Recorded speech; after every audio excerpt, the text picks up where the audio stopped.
There you go. Howdy. What's a good word? Space study. Yeah. It's drawn People. Drawing a crowd. people. I thought it was just Andrew. Oh, we've got artistic framing on the background today. That.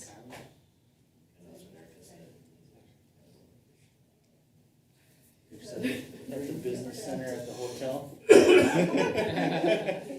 Hopefully it's a little warmer than the last time we saw him. Though I doubt it will Where be is he as at, Pierre? festive. Last time he was in Bismarck. Oh, and now he's Bismarck in- was like 58 below. Oh, yeah. Yeah.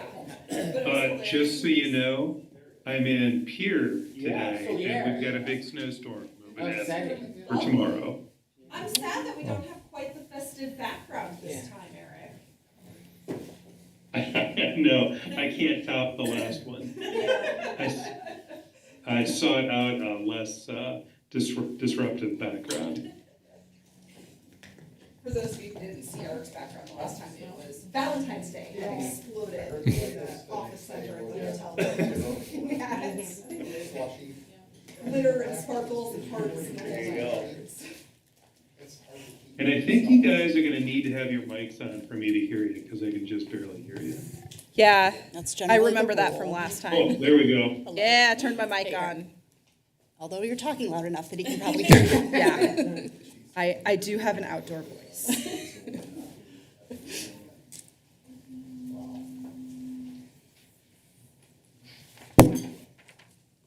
I walked over here tonight with no coat on. It's My beautiful. neighbor and I went for a walk about 4 o'clock, and I was like, oh, should I put on a sweater? It's like, no, it's almost 60 degrees outside.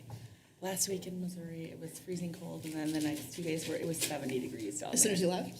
No, when we were there, it was really cold out there. We had some well issues, but and it was 70 degrees. It's nice. I'm glad you got some nice weather. It's like, what is that on my face? Oh, it's sun. Well, even checking the parking lot temperature today, 54 degrees in the shade. Wow. So that's telling you Nice. the ground is thawing out Yep. How far was our frost depth this year? over 7 feet in most places. 7 feet? 6 to 7 feet. Oh, was it? I mean, it got so cold. That's same with the ice is going to take forever to go out on the lakes, not because it was cold for long, but because it was when it was cold, it was very, very cold. I think if we could start getting a lot of rain, that'll pull that. Yeah. ice and the frost out, but-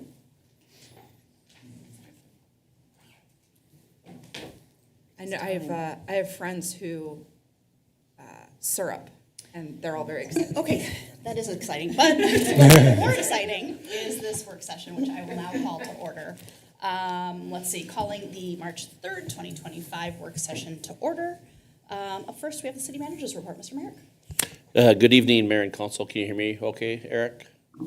Yep, perfect.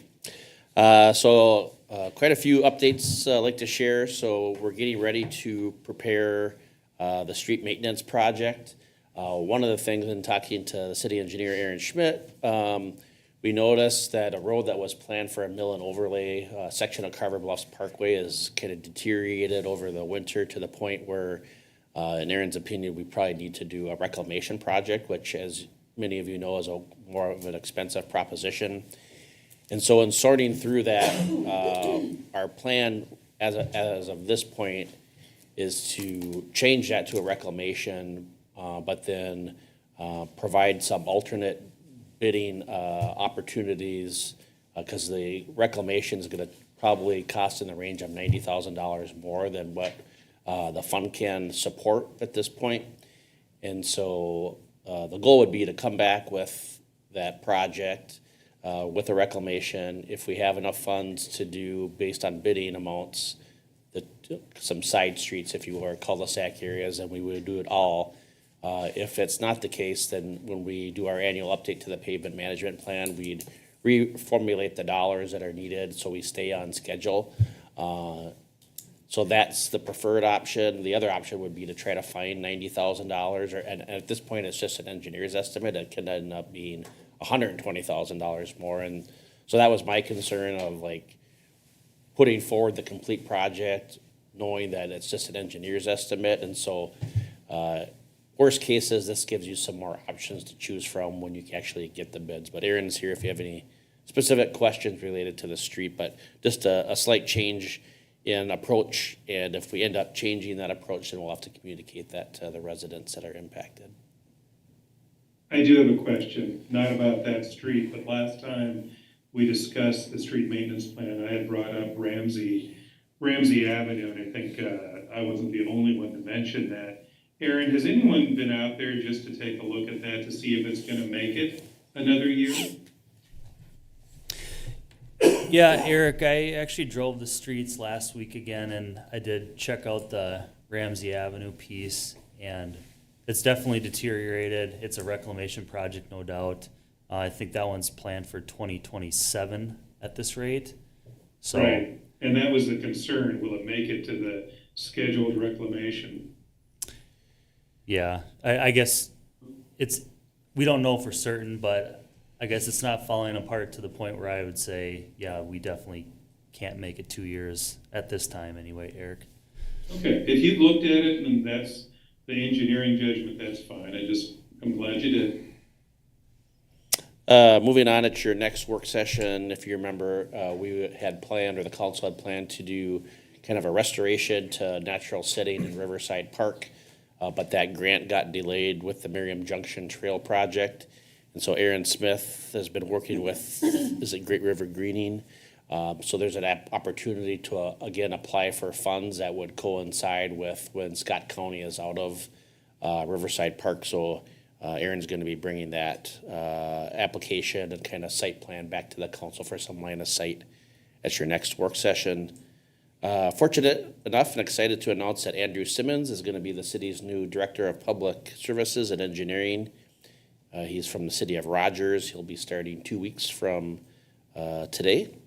And then today we welcome Jordan Wolke as the new utility superintendent. So did some onboarding and orientation with him. And so he started today. Looking forward to having him join the team. And then just a little line of sight, the council did fund a mechanics position. So we're going to start advertising for that. That'll be one of the first projects that Andrew takes on with a lot of support from Paul in advertising and interviewing for that mechanics position. Just wanted to share that Abdo was in last week to do our annual audit. So big thanks to the team, especially Lynn, Seth, Christine, and Ashley for their work on helping with the audit. A heads up that Erin Smith will be doing a development preview on the Enclave development. So that'd be the Lenzen property and then the Hammers property to the west of the Lenzen properties. Also at the March 17th meeting, Erin's going to be presenting the dog park rule. She worked with Dr. Carissa from Healing Hands Veterinarian Clinic. So that'll just be a draft and something for the council to review. Scheduling a kind of a tour of public services, and then the fire station renovation project should be complete by then. So prior to your meeting on the 21st, an opportunity to take a look at that space. And then for those of you who haven't been out at the main shop, to look at that garage space, and then providing another opportunity for the council to talk about the space study tonight. There's going to be a lot of information to take in, and so we wanted to give you an opportunity to kind of take that in and then talk about it again for communication process types of direction that the council might have. Strategic plan and goal setting retreat is planned for Wednesday, April 9th. We did have some success the last time of having department heads provide kind of the environmental scan of their department, what current needs are, what future needs are at a meeting prior. So we're going to use that Monday, April 7th work session to go through that, so that when you get to the Wednesday, April 9th meeting, we don't have to take so much time in reviewing every detail. You have maybe a couple ideas prepped for that. And then, as you might remember, Civic Plus is our website service provider, and so they provided some data to Brenda Good. She's been working with them, so I just wanted to share that. One of the things that's provided within our contract is kind of a refresh, so Brenda Good's gonna be leading that effort, just from like a visual aspect of kind of reworking how it works and maybe some of the menu functions. So if there's anything that you have specific related to the website that you wanna share with Brenda as maybe a perspective, I'm sure she'd be happy to take that feedback. So that's my report for this evening. Any questions for Brent? All right. Moving on, any council requests this evening? I don't have any. Okay. Oh, sorry. I assumed I do. not. Go ahead, Eric. I don't know why that strikes me so funny. Sorry, go ahead, Eric. So I just want to pin down, we've got the League of Minnesota Cities session coming up this June. And that's something, I know we have a limited number of people that can attend that. I've expressed interest in attending that, but I need to coordinate my calendar to be sure that I can do that. Have we pinned down who is going and who can go to that?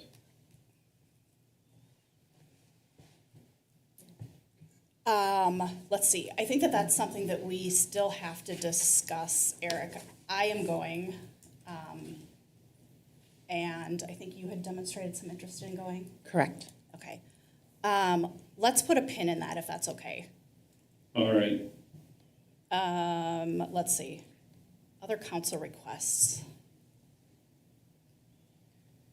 Courtney, you had said that you wanted to talk about coordinating with Erik and I for March 6th at the Hill. Yeah, that's something I want to do with you. Personally? We can do that Okay. off it. Wonderful. Yeah. Just in transparency, we're going today on the Hill, and I want to talk about carpooling and such. So, okay. Up next is the Public Services Space Study. Mr. Mareck? Thank you, Mayor and Council. So, provided a little bit of information beyond just the actual report that was completed by Ortel Architects. We had a group of staff and consultants that worked on putting that together, but just a little bit of history. And I would offer this might be helpful in that we've done a variety of space studies. This is the first time I believe that public services, or commonly referred to as public works, is kind of the main story. So in 2014, we did a master plan space study, but at the time, City Hall was really the front runner of planning for that space. And I would offer that public services was a little bit of an afterthought in that. And we also did a space study related to public services, public works, and the fire station in 2021.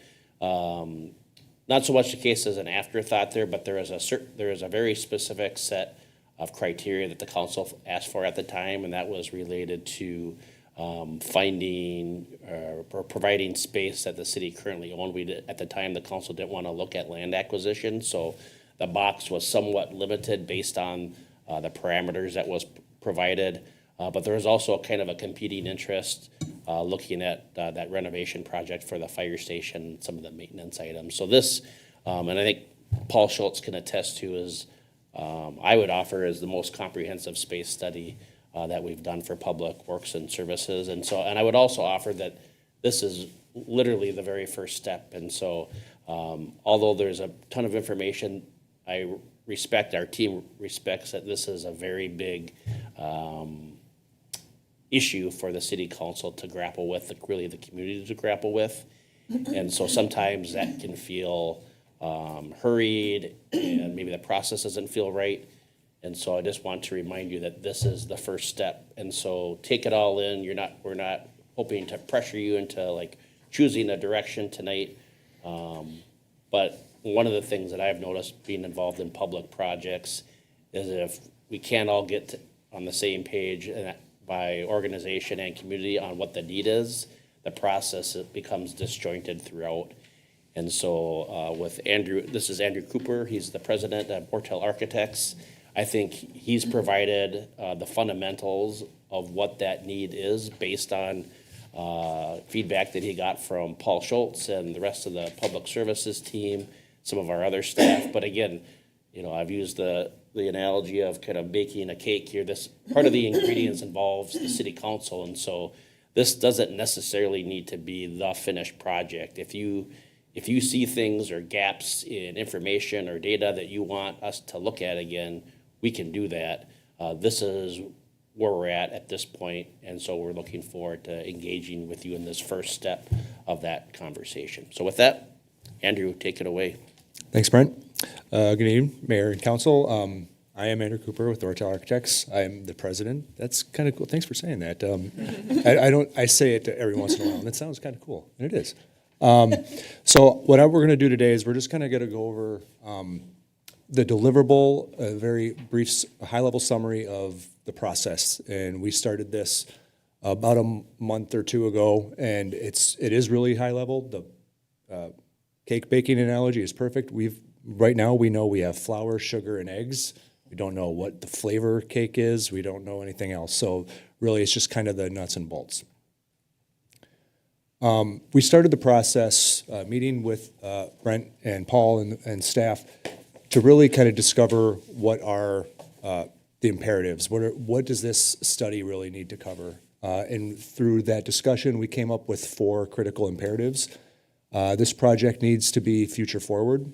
So we looked at various intervals of programming, and we settled on a 20-year interval as kind of the first step beyond what is the actual current need, and then 30 and 50 years, really thinking that when you do come to the table to implement this project, you want to make sure that you're looking at something that is going to be future safe, not proof. There's no such thing as future proof, but it is looking towards the future and what could develop within your community. Looking at best practices, what is typical within the public services industry for space standards for vehicles, operational workflow, staff and administrative space, staff amenities, really applying the best practice for the industry and the building typology to your building program. And staff-centric design, so really fine-tuning what the program is and what the initial concepts look like with Paul, not Brent. It is the people who use the facility day in, day out that are really helping us understand how they work and what the building means to them. Brent provides guidance, but he's not the one officing and working out of there, so really looking at who is working in and out of the building daily. And then the 4th goal is budget establishment. So there's numbers within this report. It's just to help you understand what the scale of some of these spaces' size really mean, and for you to understand with Paul also what is the priority for the project, to really kind of look at, yes, okay, I understand what that budget means, what that project dollar amount means. This is what we think is viable for our community, and then you would establish a budget for whatever something looks like in the future. So what we're going to do through the course of the report is we're going to break down parts of what we did within these 4 imperatives. Wrong button. So future forward, first we're looking at a space program, a total block of space at that current demand. So what does your current staff vehicle fleet need? What does it look like at a 20, 30, and 50-year interval? And looking at from various aspects of the project, like vehicle maintenance, vehicle storage, and admin space. Real simple breakdown of what those space needs are. You can see here at the current space need, we're looking at a building of around 53,000 square feet. And as you project out to 20, 30, 50-year projections, adding a substantial amount of space at those projections. And the way we came up with those projections is using community growth metrics. We're looking at roughly somewhere between a 30 and 45% growth per year. And so when you factor that out over staff and vehicles, we're looking at how your community grows with an infrastructure that needs maintenance that public services is in charge of. So as your community adds households, adds lane miles, adds utilities that need service, that equates to a truck, that equates to a person to operate that truck, and those things need space. Trucks are a very big piece of the building program, so when you add more trucks, you add more space. Can I ask you a really quick question? When it says current need, what do we have for square footage right now? That is in the gray box at the very end, and that is roughly there we go, sorry. 16,000 square feet. Okay, And you're on roughly about 3 acres, and that is the existing facility that's comboed with fire, as well as the downtown and Lions Park. okay. Correct. So when we say current need on this, is this if we were to have the space that we deem to be adequate for our current fleet, we would be at 52? You'd be at about 53,000 square feet, correct? Okay, okay. Right? And we'll go into why that number is that size within the best practices. Looking at how do you best park vehicles? How are they readily available to be deployed out in the community to service? What are the best practices in terms of staff spaces and whatnot? So the reasoning for the 53,000 square feet, the first best practice looking at is large vehicle parking. So understanding that a vehicle, when it's parked indoors, takes up a certain amount of space. And for specifically the large vehicles, there's plows, front-end plows, there's side plows, there's brine tanks. And if all those things need to come off the truck in order to be parked in a facility, it's not readily deployable. So now you have staff time to mount those things just to be able to go out and work in the community and then have to tear that down again to park the vehicle. So the best practice is to plan space for that vehicle to have all that stuff stay on throughout the course of its parking duration. And what that means is it's a considerably larger spot versus what was illustrated in the previous study. And we're also looking at vehicle and industry trends.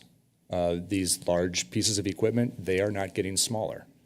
Our personal vehicles are getting smaller, but the large service vehicles, they get on average probably 18 inches longer per every model release. And that's for a various number of reasons, alternative energy, different modes of operations and services that each vehicle is doing. The vehicles keep getting bigger. So we're looking at a reasonable increase in size for that vehicle space that could roughly fit a tandem vehicle, so a double axle, very heavy vehicle. I'm gonna jump in here for a second. I asked Paul, one of the things that, when I saw that 53,000 number, it took me a while to get my hands around. And one of the things that's hidden in plain sight, and if Paul could kind of touch on it, is our vehicles are stacked. And if you go down there, you'll realize, if you look at it in a different way, that they're parked. Paul, can you kind of share kind of our practice and the rotations? Yeah,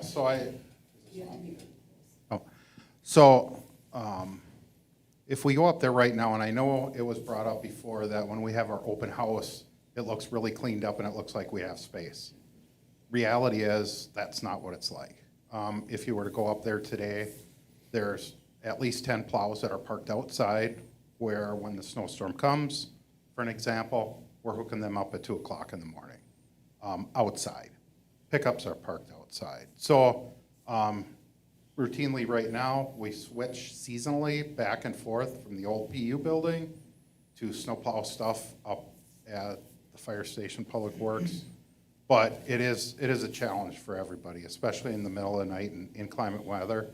And I think this is a great, because I've never heard of anybody doing a study where they put the truck already assembled together and gave it a parking spot.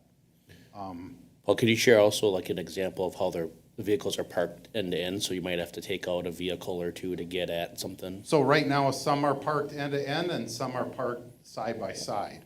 Some of the smaller ones, the Bobcat, say for an example, and the Toolcat, we have to park them side by side where the wheels are touching. Because you're able to get out the front, so that allows you, but it gives us more space.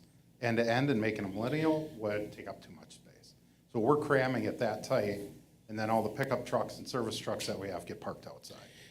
And selfishly for me, that was an important factor, because I didn't see 50 or whatever the difference is between our 15 and 50 outside. But when I thought about it like that, and Andrew brought that up, I'm like, oh, okay, so we're putting more stuff into that 15,000 square feet than most communities and best practices would tell you for ease of motion of that vehicle and operation. And so that was just kind of an aha moment that I had. Paul, outside, about how many square feet are we taking up? Do you know, out in the? So I can't really give you a great example of that because we're parking stuff up by Fleet Farm at the Water Tower 2. We've got equipment that are parked up there. We were parking down at what's now Creekside Park are gonna be. You notice we cleaned that out, and then what's up at the fire station. And we are really sharing some of that space up at the fire station with the fire department. Okay, do you have any idea, like how much outside space up at the Public Works building? Well, I know our bays are 80 by 80, and I would say they're double that. What you're using outside? Yeah, Okay, yeah. Thanks, Paul. so you want me to do some math? Hold on. Nobody wants you to do it. Yeah, nobody wants, 0.33%. I've seen your math before. Oh, you guys are terrible. Thanks, Andrew. Paul touched on it a little bit too with the way they are currently parking. These parking spaces also allow for safety in and around heavy pieces of equipment, metal, plow wings. You don't want to have to try to shimmy around and smack your head on them. So they are allowing a safe amount of circulation in between each vehicle for staff to be able to get in and out around those vehicles as well. You know, if I could too, that's a great point right now about having a safe distance to walk around vehicles and check them out. Because right now, if you go up there and we pack everything like sardines up there, a lot of times you try and get out of a pickup truck that we've parked and you're opening it enough just to get out of the truck without dinging the door onto the next truck that's next to it. And that is a reality for us. That's how much we try and pack it in. Plus, we're parking outside because just not enough room. So that's a good point about having a walkable, workable space. And then just for comparison, the previous study was looking at roughly just under a 700 square foot parking space and fewer of them. Medium vehicles, large pickups, and similar vehicles, all the same reasoning for the spacing. They take up less per vehicle because they're smaller vehicles, but there's still a certain amount of space you need to have in and around those vehicles. There's still attachments, there's still things that go on them. A lot of these types of vehicles might have trailers that are always attached for deployment with maybe mowers or park maintenance equipment always on the trailer, so you need to be able to accommodate how those things are parked and how they move in and out of a facility. They are larger spaces than were previously programmed, where the programming was about 180 square feet, so about the same size or smaller than a public parking space, say at Fleet Farm, where that vehicle, say a large pickup, is easily going to fit within a 12 by 24 parking space and still, when doors are open, take up that entire area. So really the sizing in terms of best practices is all about equipment safety and operator safety to be able to maneuver in and around those spaces. Also through this current study evaluating the city's fleet, we counted a considerable number of those vehicles versus the previous study.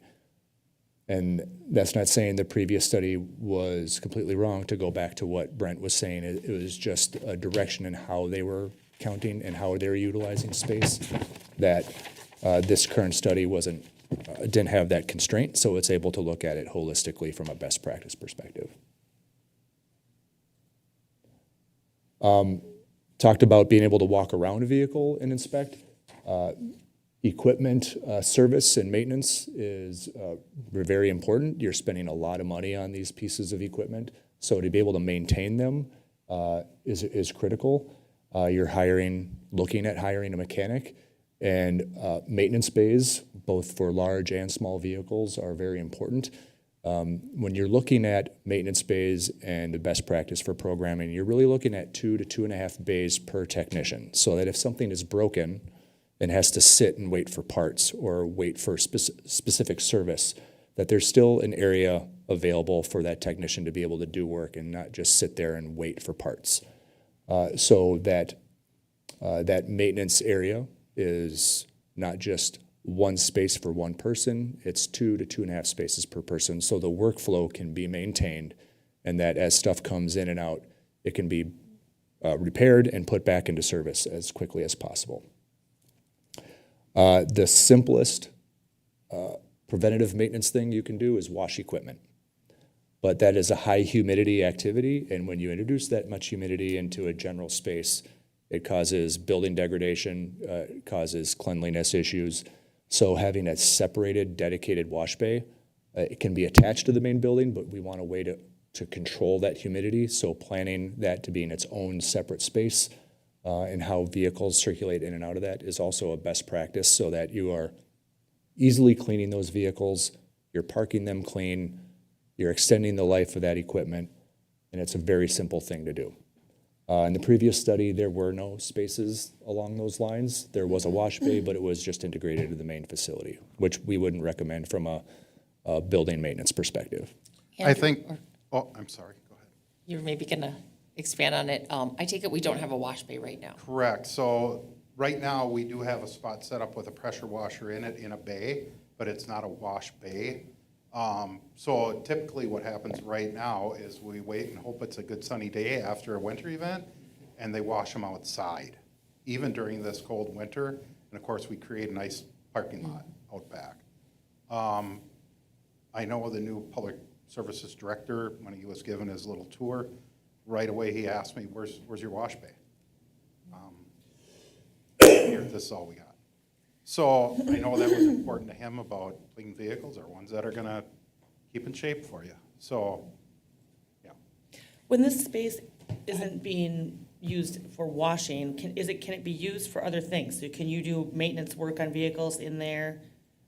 Or I would say it would be a day to park. You could park something.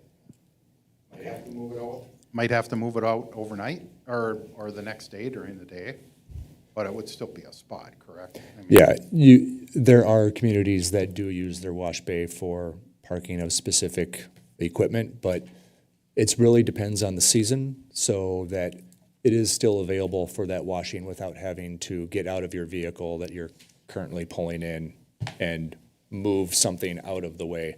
The goal within a best practice space needs program at a stage like this is looking at, you're only going to handle equipment the one time you need to get in and deploy it out into service and then return it for parking, rather than I have to start this vehicle, move it 15 feet, get into the next one and move it out of the way so I can exit for deployment. So there are some synergies there and some redundancies that you can find in a later design stage when you're evaluating priorities with staff. But right now, we're looking at it holistically as what is the ultimate best practice and the ultimate size that would be required. okay, so the wash bay itself then would be, in general purposes, just used for wash bay. General purpose is just used for washing. Yeah. Okay, thanks. And Andrew, when we're talking about wash bay, this is a location with a few extra floor drains where you can manually wash a vehicle versus a car wash. Correct. Yeah, there are communities that have full automated washing. Nothing that pulls your vehicle through. It's still the operator is driving through overhead arches.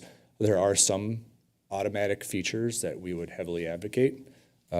Washing the underbody, where all the salt and the dirt actually accumulates, getting that with a power washer, unless Paul wants to crawl underneath and shoot a power washing wand underneath. Yeah, so, yeah, there are some automated things, but it's not a car wash that you go to at Casey's or Holiday or whatever. Staff-centric design, allowing staff to influence how we were looking at things. And so really what we're looking at in terms of the staff-centric design is how are they going to use the facility day in, day out. So this diagram on the left-hand side is kind of a best practice staff day in the life type of scenario where staff will come in to an admin space and they will go out to their vehicle, which is in the parking area. They will load with salt or sand or brine or whatever, and then deploy out to the community, do their service, return, so they're accessing that site. Maybe it's midday, maybe it's end of day, and they're gonna fuel, they're gonna wash that vehicle, and then they're gonna park it, return to the administrative area, and then go out to their personal vehicle and leave. So really looking at that operational flow starts to dictate how you come in and off a public way onto your site. How do you separate public traffic from operational traffic? Really with a focus on safety and security. So focusing on staff arrival, how do staff get daily orders at the beginning of their day? How do they exit the building? What do they need to load? Is it salt? Is it bulk materials? Where are they doing their work out in the community, and when will they come back? And what that means for types of space out in the admin area. Fueling, washing, maintenance, all those are, that operational flow really kind of dictates how much pavement you're gonna put around your building, because vehicles need a lot of access. They don't turn super tight. These are big vehicles, so you need to know how that operational flow works so that you're forecasting the right amount of pavement and the right amount of site area for the facility. I have one more quick question for the wash. Is that intended to be well or city water? Depends on the location. Okay, so we could possibly do a well there instead of city? Ideally, you're gonna be on city utilities, a vehicle wash at 8 gallons per minute with a power washer and probably about a 30-minute wash, and you're talking about 15, 20 vehicles. That's a considerable amount of water that's a lot of strain to put on a well. Plus, you're gonna be a fire suppressed facility, so when you're on a well, there's a lot of gymnastics with surge tanks and well pressure to fire suppress your facility. So ideally, you'd be on city services. It's our priority to be connected to city Right. utilities. I'm just looking with the amount of water that might be coming through there. Excuse me. Would it be something to look at a well for the washing station, or is that not? And then have the rest of the building hooked up to city? There's, just in connecting with like Erin on some other things, there's a lot of, you can look at that. We've just encountered a lot of issues related to managing well impacts, like of our existing wells and then private wells. There's, the Department of Health requires a lot of, admin related to that, so. DNR permitting and such, it's not, a clean process, so. I guess that. Here, Mike, sorry. Yeah. Eric. And then Well, we have wells, yeah. we have wells in our parks right now For irrigation, for irrigation. yeah. But this is, what are our drinking fountains there? Are they hooked up to city water, or is that well? Yeah. City water. City water. The only reason I bring this up, if there's some advantage to having, because you're not gonna be drinking, it's not potable water, if you, or it doesn't have to be, if it's coming from the well, if you're just washing a vehicle with it. So, I don't know, Paul, what's the fire station up there now, in the public? It's all on city, okay, all right. Plus it'll be hard water too, so I don't know if you do any softening, but Ideally, you'd wash a vehicle with soft yeah, water, so but it would be hard water too, so. But it's a good point. It's definitely something we're gonna look at. Yeah, one of the kind of parallel steps, Andrew and Erin have been talking about infrastructure and utilities related to water, and so if that's something, when we get kind of deeper into the process, you want explored and have a cost-benefit analysis done, we can certainly do that. Okay, it's just something to think about, I'm not sold on it, okay, thank you. sure. This page is just an example of what Paul is currently working with at the existing main facility. It's roughly 9,500 square feet is what is available to him, both on the main level, in the operational bays, within the office admin space that's shared with fire, and then on their upper level. There's also a breakdown of what is downtown and at Lions Park. And we provide this diagram at scale to understand what kind of a the full building would look like. So this is, what you're seeing in the diagram here is a 50-year build-out. And you can see how the various programming steps are adding slices of space. And so you could, for whatever reasons, budgetary or site, say we're going to build 50 year of this and 0 year of that.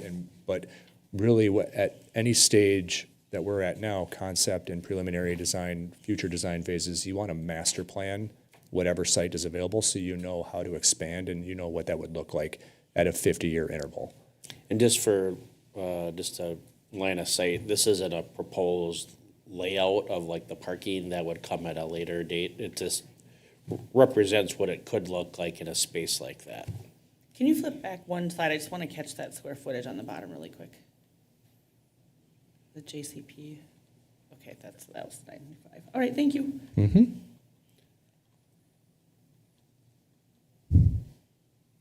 Yeah, we do a vehicle layout as a kind of representative kind of test, just to understand like the geometry of the box. When you're talking about a building area that's somewhere between 50 and 70,000, depending on which building program you're looking at, you want to make sure that the building program can actually be laid out that way, and so that there's an actual dimension that is worthwhile, because we do want to test what this would look like on an actual site. So this is a generic site, looking at that operational flow that we talked about, looking at what that ultimate building would look like, what is staff and public parking look like, what does a site screening perspective and green space look like, what is operational yard, so unpaved area that might be used for brush processing or bulk material dumping and sorting before it gets put into storage bins, where the salt might be and how that relates to that fuel wash park load operational flow, and then what we need for stormwater. Stormwater is a big issue especially when you're looking at greenfield development. You're replacing what that greenfield could really do. And the last thing you want to do is actually ask an architect to design the stormwater. That's what Erin is for. So that's why I show as much blue as possible at these initial design scenarios, because it's sometimes forgotten later that, oh, yeah, this is a big storm we need to try to contain. But there's also operations on a public services site, like salt, like loose sand storage, like fueling, that requires certain filtration and storage of stormwater runoff, because they could be contaminated. And you want to try to plan enough areas on your site to be able to handle that operational demand. This next series of diagrams is just a way to look at how you would achieve that master plan in some of those building steps. So this white box here is the current demand, and then you see what it looks like when you build on to the 20 and then 30, and then ultimately that 50-year building plan. And you can see how the site evolves a little bit and how some operational areas don't move, like the fuel island and the staff parking and some of the stormwater features, those don't move. But you might see the operational yard space in the class 5 paving move and expand out to get further away from the building to accommodate the building growing. We also wanted to make sure that we weren't shortchanging that future demand. So we're looking at a plan here that probably fits within the 16, 17 acres, but an additional 4 to 5 acres out, because we don't know what the future holds for Carver in 50 years. So maybe there is the opportunity to have more cold storage, so unconditioned pole barn type of storage to have more rotational space as you get 50 years down the road. Maybe there's a service demand that changes the vehicle outlet. So what do you have for space to be able to accommodate that, so you don't have, when you're going to buy land for this project potentially, you don't have to try to find land in a city that is already developed to the point where it's too difficult to find another 5 to 10 acres of of land to house those Yeah, operations. that's a good segue, like the appetite for land right now is you'll find out when Erin shares her update, both at this work session and the next. You know, there have been a number, as the council knows, we've been looking at land maybe for the last year. There have been a number of sites that have kind of disappeared from contention because they're being used for something else. And so it might help. We're trying to, at a staff level, trying to think of these on parallel tracks where the actual conversation with the community and the organization on space and what that looks like might run a little slower. But if we can do an analysis and find the right piece of land at the right price and the location that fits those future needs, it creates an opportunity for a bunch of different options where if maybe we wait a little longer, price and location might be constrained based on land availability. Something that we want to engage in future conversations with the council on. But we still owe you an analysis and a matrix on land opportunity. So that'll be coming at some point later this year. So budget establishment, I'm gonna go over this quickly, as there's a lot of numbers here, and I don't wanna confuse anybody or get bogged down in what they actually are. But we did apply numbers that we see on projects at the conceptual level, and they are escalated because we don't know what's gonna happen in the future. And we're conservative in some of these costs because we don't know what the building is actually designed out of. We're just dealing with blocks of space. But we are utilizing cost per square foot that we see on like projects within the metro area. So this top portion kind of breaks down the total cost based on what is a construction hard cost, what are soft costs, the cost to execute the work, paying a general contractor, paying the design team, procuring furniture and whatnot. Those are all things that go into a project, but they're not the actual construction of the shell or the construction of the site. And then there's the cost to execute the work at a given timeline. So did I do that? My apologies. It's Kristen. Yeah. So so on the upper right-hand corner, there's the cost of construction, and then there's market escalation. And we are looking at somewhere between a 4 and 6. I forecasted 5% actually for all these particular options. And then we forecasted that both to a 2027 and a 2032 timeline, just to kind of give you an idea of what it looks like with that 5-year time delay. Yeah, because one of the mistakes that I think we've made in the past, or I've made in the past, is we get this space study and it gives us that price, but there's no way we're constructing this in 2025. So your number is almost immediately old and outdated, and so hopefully that provides you a line of sight for something maybe that's a little bit more fast-tracked versus maybe a project that's done in 2032 where there's maybe some benchmarks that you want to hit before you make an investment. And you wouldn't be the only one we make that mistake too. Yeah, here's the 2024 project estimate. Oh, and we're completing the project in 2025 here, so we're already late. So all of these numbers do escalate to 2025 and those and beyond. And then that lower section, I talked about, program priority is each of the general area components of that current need, total 53,000 square feet. There's a breakdown of admin, vehicle storage, vehicle maintenance, workshops, and cold storage, just the building. So as you start to work with staff and they put a higher priority, say, on admin space than vehicle maintenance, and a higher priority on workshops than vehicle storage, you can start to see, well, I want to build the 50-year office, the 20-year vehicle storage, the 30-year maintenance, and you can start to make those dollar signs add up to come up with a project that staff thinks is feasible. And that way it's, again, staff-centric design. They're the ones determining what is they really think they need to help you as a council understand what they think the budget is, and then you can tell them where the budget actually is. Andrew, you said for the project scope costs at future intervals, those are completion year estimates? Those would be midpoint of construction typically is the way I've forecast the 5%, yeah. So kind of effectively, we're already, 2025 is kind of not feasible, really, because we don't have Yeah, tools in the ground on this a project. 2025 construction number would be infeasible now, but the 2027 numbers would be midpoint of construction. So if, Okay. and we're talking about a project size and scope that is probably somewhere between a 6 and 9 month design time Yep. in totality. So if you wanted to be midpoint of construction, it's probably about 16 months of construction.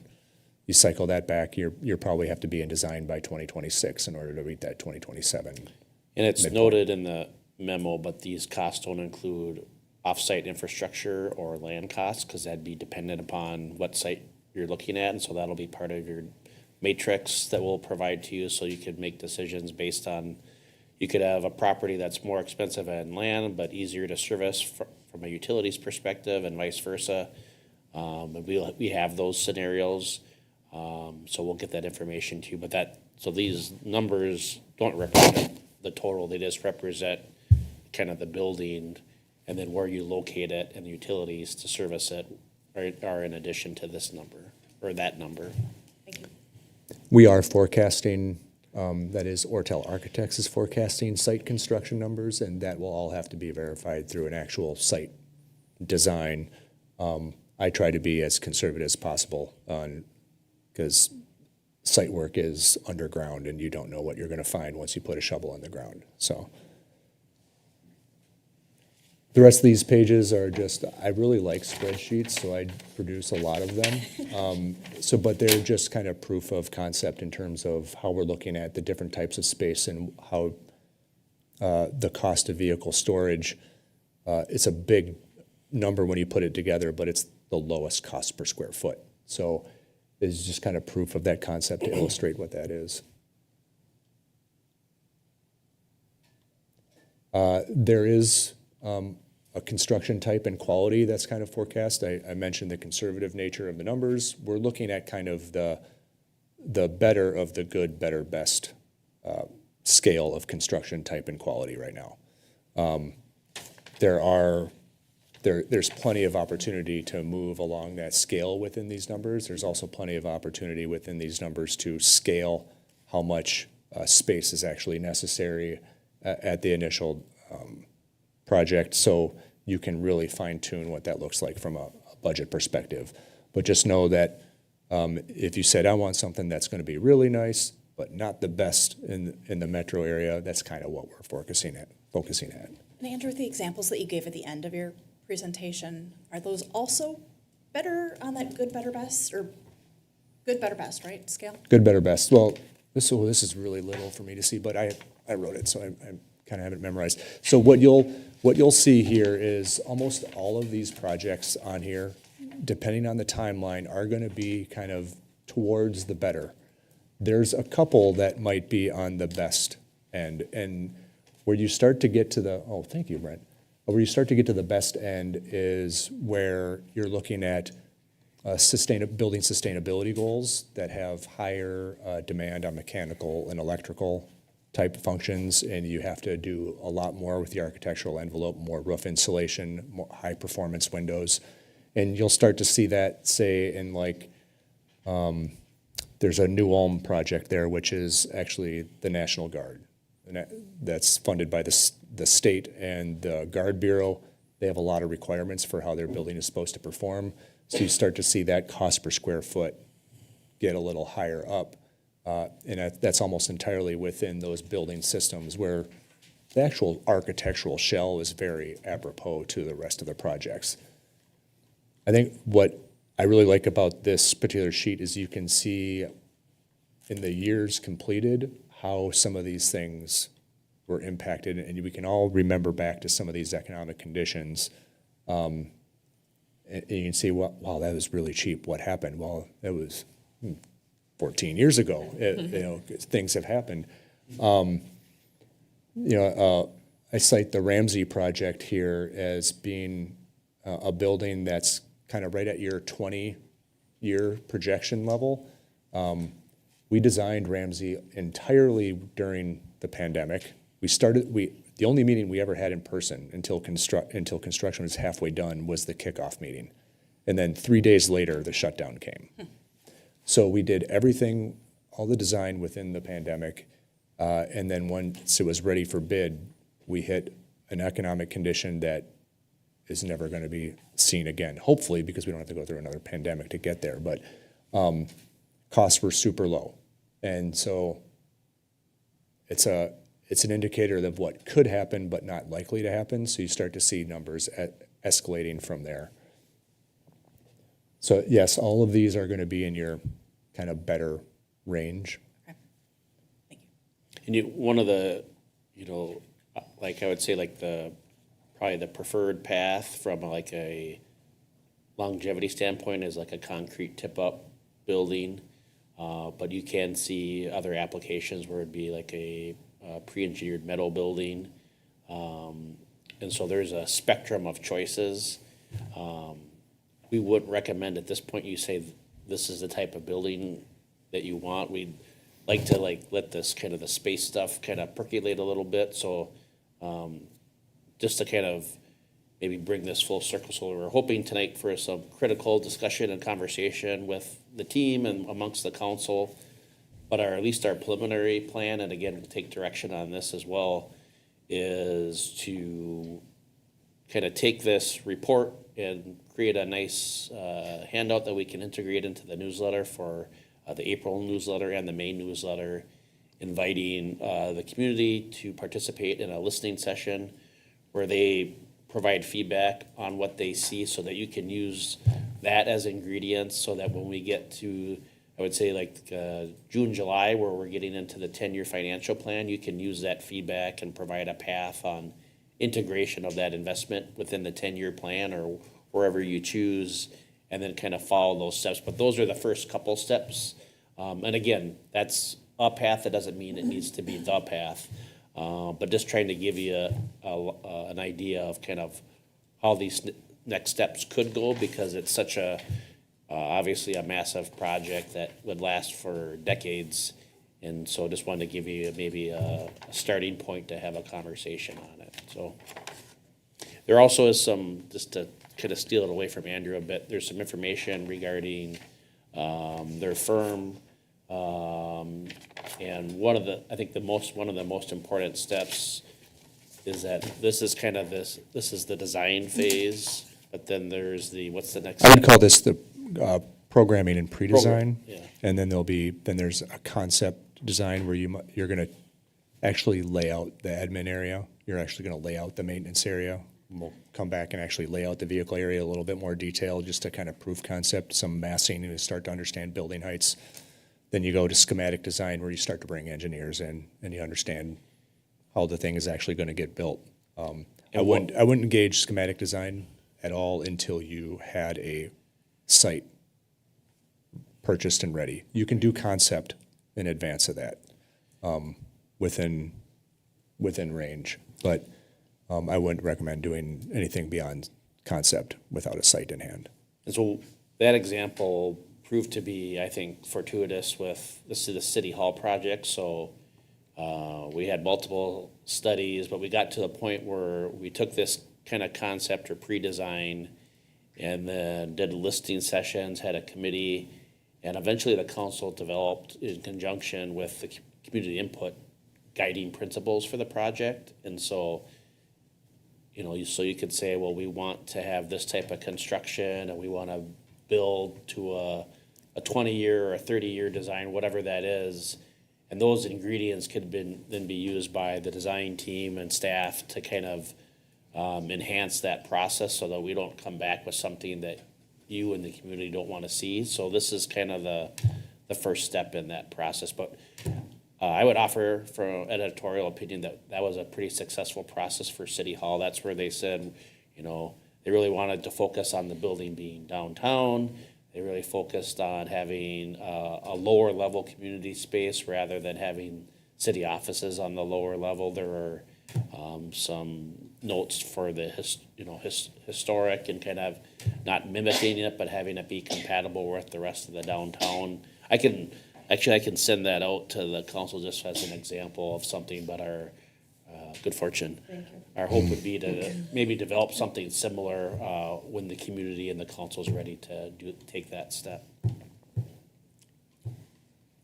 I have a question for Andrew on this slide. For the site acreage, you're recommending quite a bit of acres compared to some of these other cities and the size of their buildings. Is there something different we're doing? No, I think the only thing that, I don't think that you're doing anything that's happening. I think your community is just growing at a larger rate than some of the other communities that we've looked at in the past. Ramsey as a kind of in the ring, in the similar ring, but kind of going up along that Highway 10 circulation corridor up towards St. Cloud is kind of apropos to and analogous. They're really hemmed by neighboring cities, though, and so they didn't have the same kind of growth metrics that you guys are looking at. I think that's where we're forecasting quite a bit more land to help you future-proof. But I think it's somewhere within the range of that, 14 to 20 that is probably ideal, but it has to be part of a. What's the 14 to 20 number? Acres. Acres? Number Yeah, of acres, okay. yeah. A lot of that's going to be dictated by land that's available. So someone might be operating on a current site, or maybe it's the relationship between a current site and what's available. So they want to be within, something that's adjoining, and that's the biggest area they have. Andrew, can you share the example of Orono? I think they had an interesting land. Or actually, I'd Yeah. like to hear more about an example like Rosemount, where it's a way bigger facility size, but the same acres. But Yeah. then maybe the Orono is a little bigger facility, but only 7 acres. So at Rosemont, it's a 20-acre site. It's also combined with police. So Okay, it is a that type of joint. stuff. It is a joint facility, and we built from property line to property line. So there's not a single square foot of that 20-acre site that didn't get touched. And at Orono, super constrained when you buy a piece of leftover property from MnDOT along a major corridor.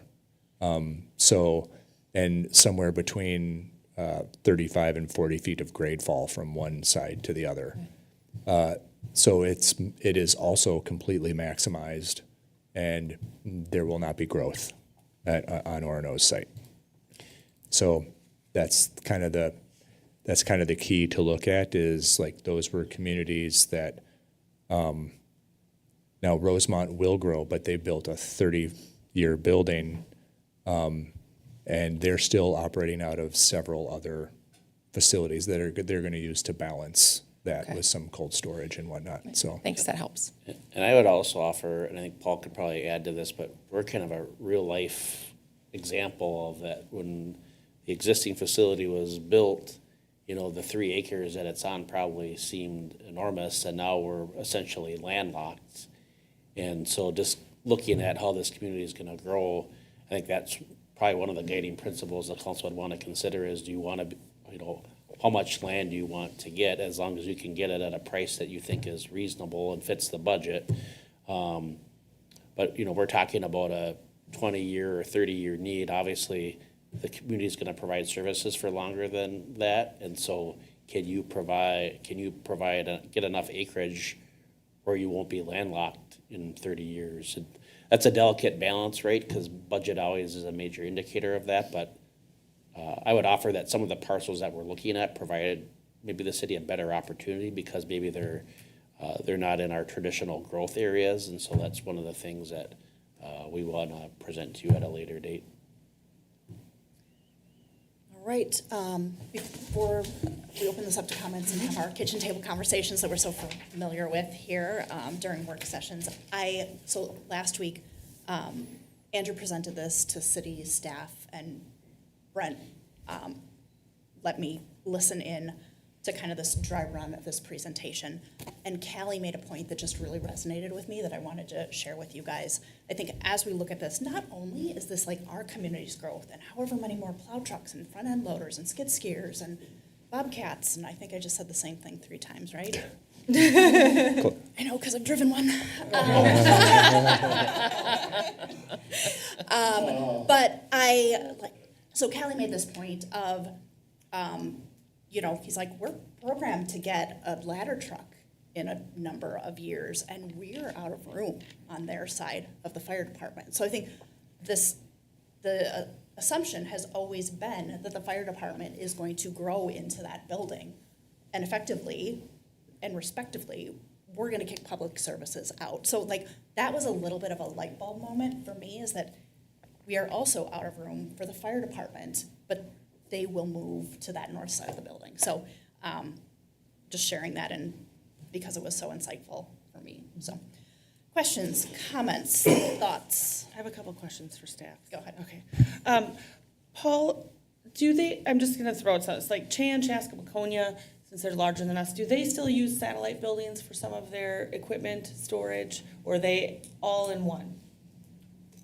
They still do use some of their, Waconia for an example. They were using their old facility for a while. I don't know if they currently still are, but they had been for a while. And I think Andrew mentioned that was, go ahead. Yeah, I'll answer. So Waconia is in the process of finding another piece of property to rebuild their public works building that we did for them a decade and change ago, because it was undersized the day they moved in. And Craig Eldred can help testify to that. And they did use their existing facility to help balance. That existing facility is no longer available to them. Okay. Is it kind of typical, though, that cities will still use some of these satellite? Absolutely. Okay. Absolutely. So I mentioned Rosemont is still they're going to use their existing building for a period of time until somebody else takes it over. And then they'll expand their cold storage building to help balance that out. So there's some initial cost savings, but there's still some long-term investment that they're looking at making to help improve the site that they just completed. And that is typical for communities to look at. All right, we're going to build a really big chunk, but there are still some things we want to phase down the line. And how do you balance that need? Usually utilizing existing facilities that are available to you. Okay. And it wouldn't be, at least Paul and I haven't talked about it, but it's not my intent that as soon as like a new building is done, that everything is moved immediately, that there's, you know, it's like they always say you can never have enough storage. And so like, it would be our intent, as the fire department grows, there might be some more pressure on that. But I'm not envisioning this as like, there's gonna be like a day where everything's handed off. It'd be like a slow transition based on what this final project. Sure. I'm talking about having, we use the PU building down there. I still call it the public utility, the PU building. And then Lions Park, and, there's some storage up in the water tower. I mean, is that just kind of typical that you still just use some of those spaces? Like one of the things like that's been like we don't store anything with gasoline in the water tower. That's against the Department of Health standards, so. Thank you. Yep. But like right now, the building inspector or building officials park their vehicles in the Lions Park garage. So I would imagine, a lot of this would be based on like what the end product is, but I imagine those spaces continuing it, for city use in one shape or form. Okay. And then I was looking through this, and I can't believe the Chanhassen building was 2010 that was built. That I thought, when I'm looking at this, if you guys haven't been in that building, I don't know, Paul, what you think of the construction of that building, Did but you I say in think Chanhassen or the what did you say? Chanhassen on Yeah, I have Audubon. been in there. Yeah, and that is built basically like this, correct? They drive in, they drive out. Yep, so they can pull right in with a truck Yep. and trailer. They do have some huge meeting Eric needs to hear spaces you. for public, or for the staff, so, yes, that Okay. concept to drive in, drive out. So that might be, if you feel like a field trip, head up to the Chanhassen Public Works building and take a look, because really that's what I thought of when I saw this. It's been a long time since I've been in that building, so maybe it appeared bigger back then than it might now, but, and I then. know the city of Victoria is also, you can drive in and drive out, Okay, but that is pretty small already, Yeah. so. when was that one built? Was it Not on sure, I would say probably within the last 8 to 10 years. Okay. Yeah. Okay. And then when we're looking at the amount of office space and admin area, can you maybe comment on what you think that number of staff will be? I mean, we know that we'll have different, offices for superintendents and some of our heads of department. And possibly, are we looking to have actual like admin staff at that building? But what are we looking at for office space that we think we really might need up there? I'm not against having office space up there. We're going to need it. We have it now.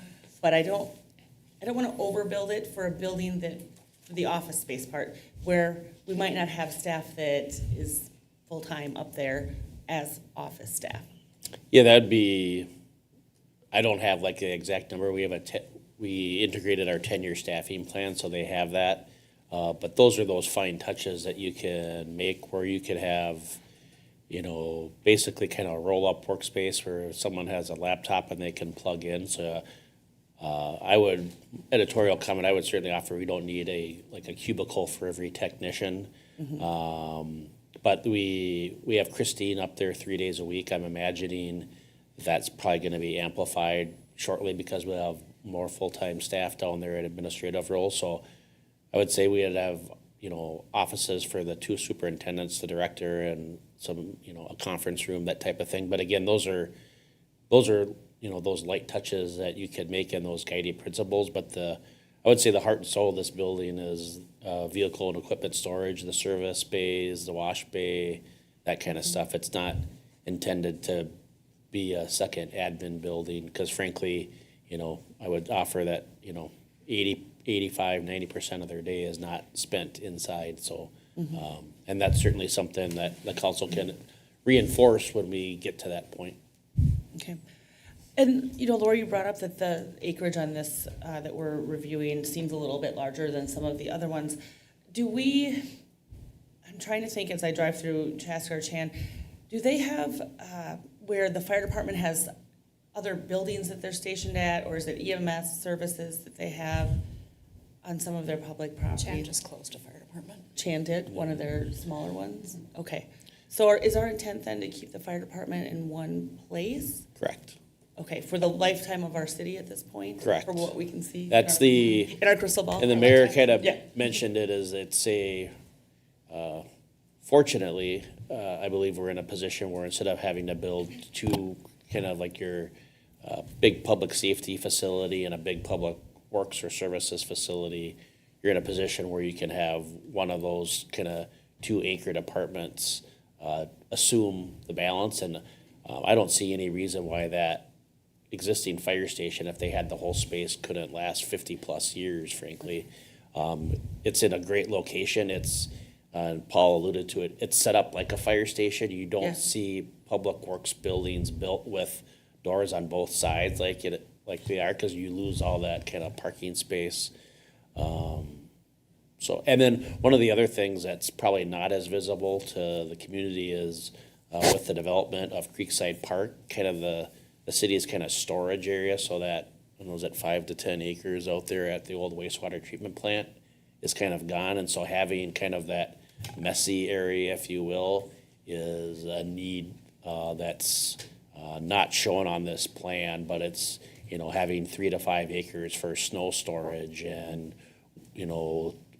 trees from a storm or street sweepings is an area that we need to add to this site. And so having a little bit of a larger site for those kind of dirty parts of the business is desirable. Okay. And then one more question for the fire department in that space. If we were to need to add on at all, do we have room back there to add on to that existing building if we needed additional fire department room? If we went back towards the pit? The goal would be to have them take the north side of the building. Right. I'm talking as we keep looking into the future, if for some reason we needed more fire trucks or I'll, needed. I'll give you an expanded architect's space. perspective. Yes, there is. There's the salt building and Oh. open area to the west, and there's 3 total acres there. So there is site area to expand. What that expansion would look like and how it would best operate, you'd need to investigate that with the fire department. But there is room there. There is room to- there so that that can stay our main hub for, Yep. we'll just say forever. Okay, that's all my questions. Kayla?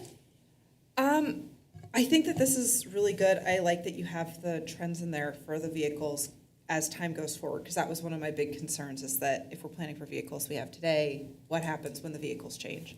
My concern is mostly things that are gonna come later on down the road when we're looking at more fine tuning. I agree with what Christy's saying about some concerns about having, you know, a cubicle for every person, things like that, but that's later discussions, so.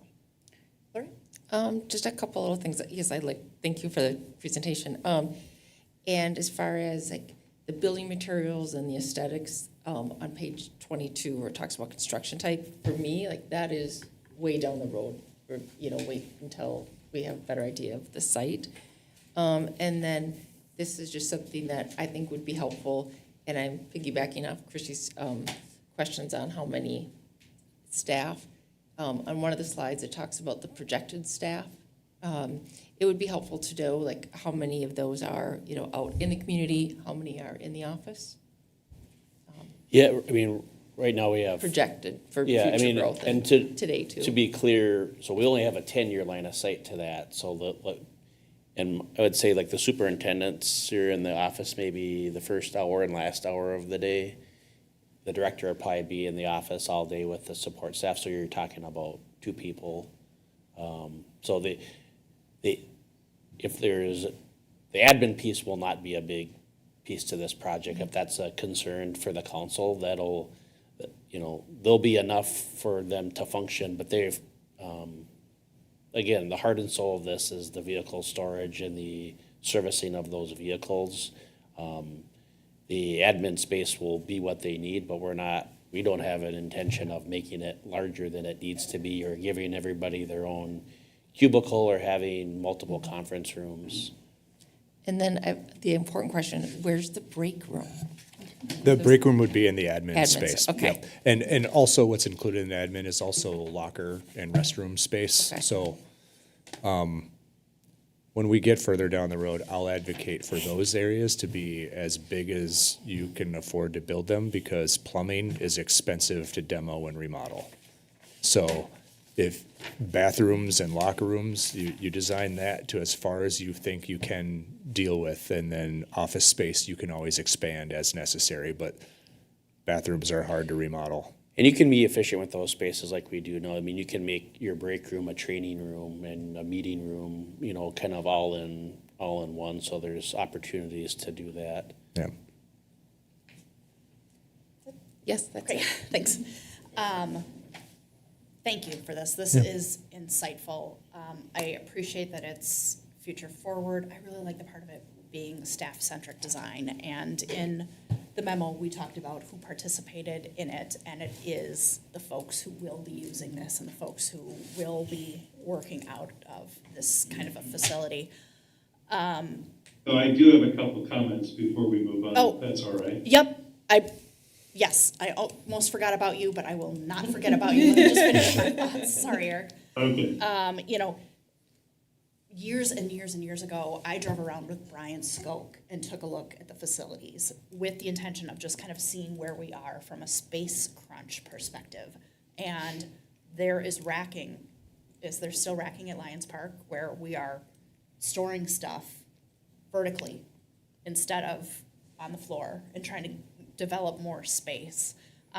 You know, I think if you know what public services looks like, because you go to the fire department or public services open house, I almost think that we are doing kind of the community a disservice, because that's not what it looks like tonight, I would imagine.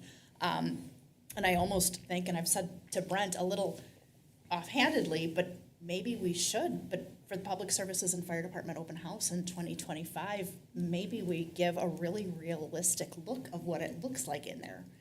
Except for it's probably a little bit too dangerous to have the public in there, because there's probably too much stuff to trip on and to navigate around. So Those are just my thoughts. I think that this is a really good overview, and I appreciate how like user-friendly these calculations seem to be in terms of not having to put together a plow truck when it's snowing to beat the band and 7 degrees outside. So, Erik, my apologies, but you get to have the last word. Go ahead. Oh, awesome, great. So, I see tonight's discussion really about kind of focused on land, right? Size and scaling, all the reasons that we need that space. And I was thinking about, Met Council just released some statistics on this future size of Carver. And that's even picked up some media attention. So what we're doing now, especially in a project like this, we really need to think about the size Carver is going to be. And just by the numbers, we're going to be as big as Brainerd or Monticello is now. I think, when we look at that 22 acres, I know that seems like a lot, but we'll really regret it if we don't have the space in the future. So as I look at this, the easiest part of this is ensuring that we have space to grow and identifying, where that's going to be. But thank you for the presentation. Whatever we do, whatever the scope of this project is, it needs to exceed the life of the loan that we have on it. So if it's a 20-year loan, we need to be looking out 30 years so we're not going back and redesigning. But this is a great start. Just one. That's all. Last word. Thanks, Erik. Just a question for the council, especially with Andrew here. Are there any, our next steps would that be to communicate this to the residents or the community at large? Are you comfortable with this going out? Are there gaps in this where you're like, oh, I disagree with this, or I need these numbers looked at again? Because we don't want to put you in a position, not that you're agreeing with the path, but we want to agree what the menu is and the choices are. So if you're not comfortable with the menu, continuing that food theme, let us know and we can come back and make some changes or have it continue the conversation on another work session. But we want to ensure that you feel good about at least the data, that it's accurate and it depicts the need. Now, what you do with that and the decision tree from that is up to the community and the council, but is the report what you want for the next steps? Okay, there's 40 seconds left of our time here. So I would love it if we included in here, or at some point when especially when we're talking to the public, some pictures of what the facility looks like full. I think that's going to help people get their line of sight on this. My other thing is that I really would like, Paul, if you could get rough idea really of what the outside space that you're utilizing right now, so that we can have that information too, to say this is the square footage we're using outside that should be inside. I think those numbers will be helpful. So And just to clarify, you're not just looking at the public services building today, you're looking at what we keep up at the Tower 2 outside. Well, we have those numbers. I think what you store outside, that's not included in that 9,500. That's just the building. What you use outside of the building at the Public Works building. Can do. Okay. Well, then you'd have to do that using best practices, like don't jam all the equipment in, like park it like we would, Like you. Park it normally like, do it. yeah. like we should be probably. I think it's just, it'll help when we look at the square footage of this new building, saying, here's what we are doing right now, and they're outside when they should be inside, so it's a nice Just comparison. thinking out loud though, isn't that the same number as existing of what we have? Didn't we do? The existing number, that 15,750 is all interior space. The Okay. 3+ acres is roughly just the area that is the combined facility right now, plus the yard out to the back, so. It'll be close to that 53,000, because frankly, Paul and Lynn did an audit of all our equipment and vehicles, and so to get everything in there, that's how you get to the 53. So whatever we park outside under like normal conditions would be the 53 minus the 16,000 is what we have outside. Right. Okay. Well, and if that number is. So we can do that calculation. Okay, just so Or it's Lynn noted. can do that calculation. Okay, those are my only two requests. Okay.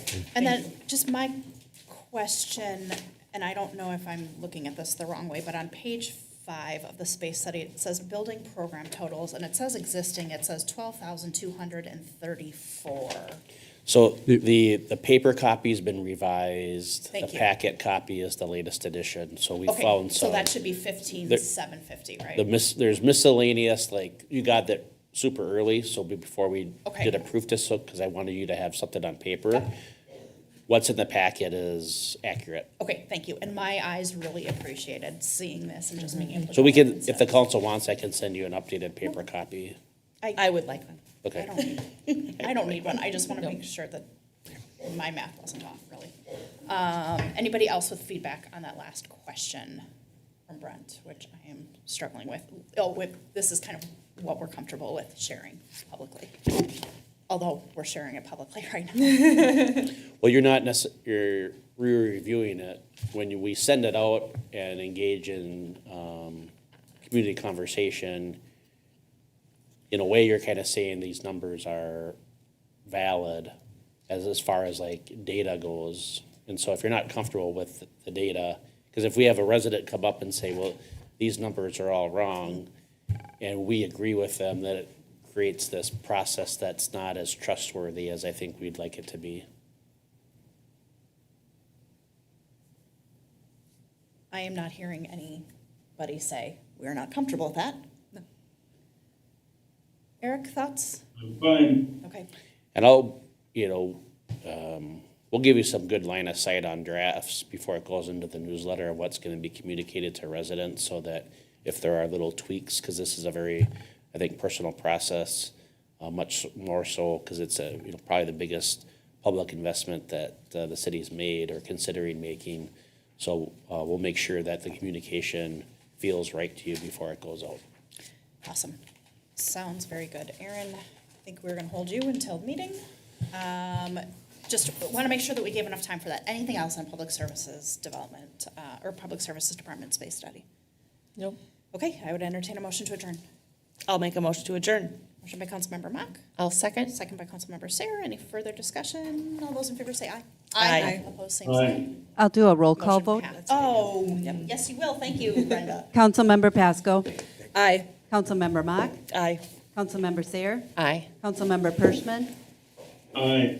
Mayor Johnson. Aye, thank you. We are adjourned. Thank you so much. Appreciate it.